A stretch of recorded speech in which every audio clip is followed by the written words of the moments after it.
Okay, so the people have spoken, and as you can see here, so today we're going to do an update video on my Unclaimed Baggage order slash unboxing that I did on this channel back in October. And if you want to see how the items I ordered performed for me, then stick around.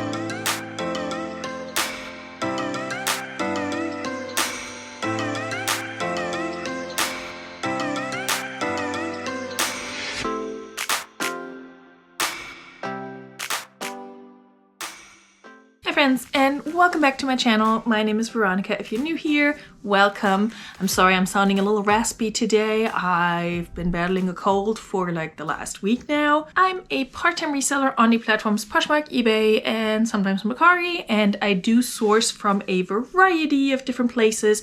I love going to the thrift store, to the bins, but I also order a lot of thredUP boxes, and I source other websites like Unclaimed Baggage, which is a website I've ordered from once so far. I've definitely been checking it out more and trying to see if I can find some good deals on there. But I did an unboxing of an order back in October, and I actually asked you guys recently on my community tab which unboxing video you would like to see an update on, and this one won just by a few percent. So I'm still gonna do an update on one of my thredUP shoe boxes, or maybe all of my thredUP shoe boxes, but I wanted to film this video first and just give you an update on how that box performed for me roughly 5 months after I unboxed it. So the items from this box may have been listed a little bit less than 5 months, because it usually takes me a while to get everything listed depending on how much I have going on in my life.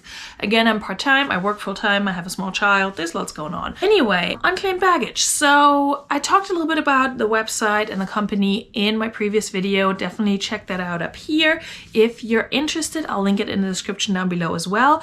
Now, back in October, I had ordered, I think, 14 items from that website, and I paid around $100 and some change. I think it was $100.66.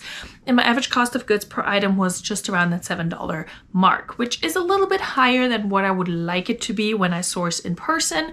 But I found some really good brands, new with tags, some of them on there. So I was okay with it, even though some of the lower end items would then still have an average cost of goods of $7. But I figured it would even out and I would be able to make a good profit. So let's see if I did already or if I'm still working on that. So out of all the items that I ordered, I listed almost all of them. One of the items I gifted to a friend, but I have 2 more and they're still listed. They're the Godsmack t-shirts, and they've been getting a lot of attention. I have one in a large and one in an extra large. I haven't sold either one yet, but I'm hopeful that they will sell. They might just sell for less than I would like, but that's okay. I figured they would draw some attention, especially on eBay and Mercari.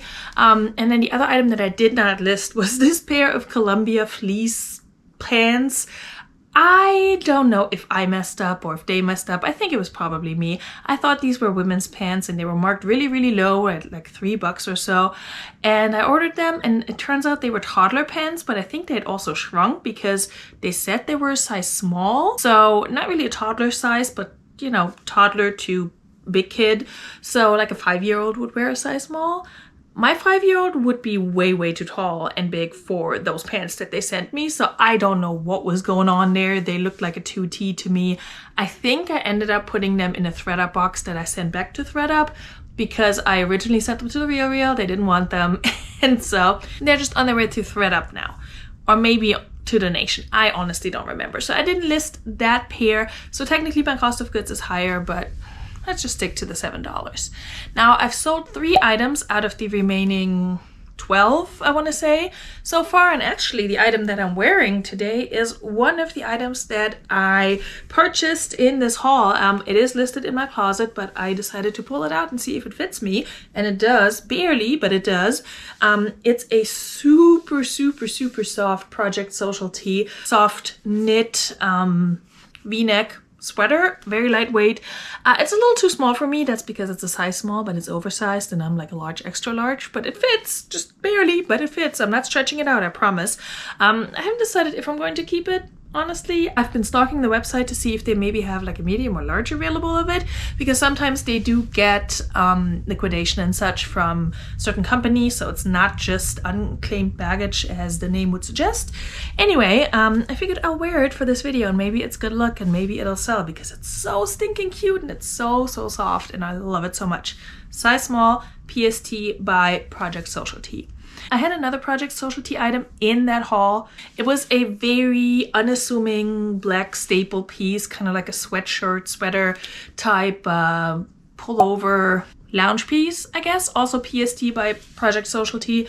That one sold on Poshmark for 20 bucks, and I think I sent an offer on that one, so I made $13.54 on that.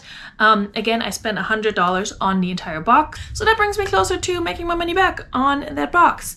The other item, one of the other items that sold was this Lole merino wool blend, actually, dress. It didn't feel like merino wool. It was very lightweight, and Lole is a Canadian activewear brand.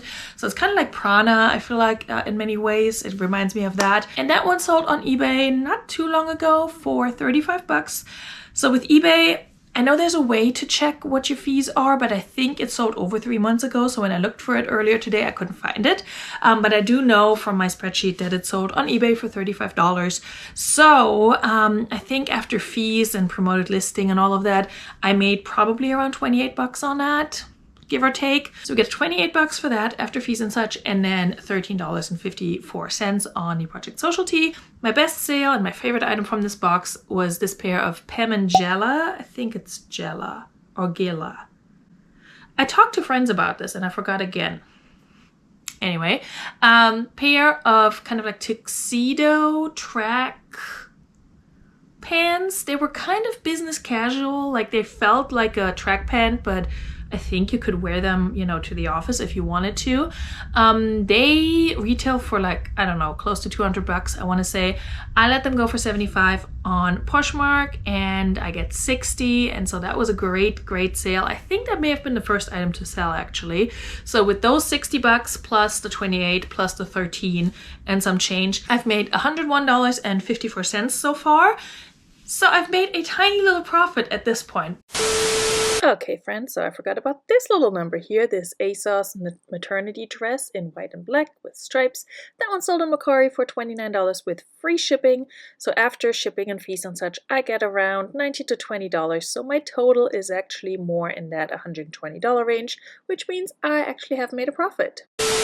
But I also still have so many items listed. I have this Project Social Tee, which I will probably put back in my closet. I mean, in my inventory, it's still listed in my closet. I love it so much, but I would be open to keeping that. So I still have this listed. What else do I have? I have the Kooples blouse listed. That one, it's new without tags and it has a tiny flaw, so I don't know how much I'm gonna get for that. I still have the marine layer blouse listed. That one is getting a lot of attention too, but it hasn't sold yet. We'll see how that performs. What else do I have? Oh, the Lovers and Friends denim little off-the-shoulder top. I'm hoping that will sell closer to the summer festival season if people are going to festivals. There may be something else in there that I'm forgetting right now, but I still have a good amount of items listed. And at this point, I've already made my money back, so anything else that sells now is going to be profit. And I can totally live with that. So there it is, my update 5 months after my first order from Unclaimed Baggage. Let me know in the comments down below how you think this box or order has performed for me, if you expected this or if you thought I would have made, you know, 3 times my money already. I will be filming an update soon on the ThredUp shoe unboxing that you guys voted on as well. This one's going to be my first shoe box that I got, and that was back in July, so it's long overdue for an update, and I will share that here soon on this channel. Right after this, I'm going to film a little haul because I actually got to go to the bins, and I'm not sure which one will come out first. Probably this one because it's shorter and quicker to edit. I hope I'll have some voice left to show you my haul. And then I'm also working on a video coming out soon on Poshmark cases. So if you're interested in that, stick around, subscribe, do the like button for this video, please. You're really helping me out here on YouTube with the almighty algorithm, and I'm still trying to get to 1,000 subscribers and beyond, of course. So if you can help out with that in any way, and if you want to, of course, then do all the things like subscribe, hit the bell notification, leave a comment down below, and let me know how you found my channel and if you've ever ordered from Unclaimed Baggage before. Alright you guys, I will see you soon back here on this channel. Bis dann. Tschüss.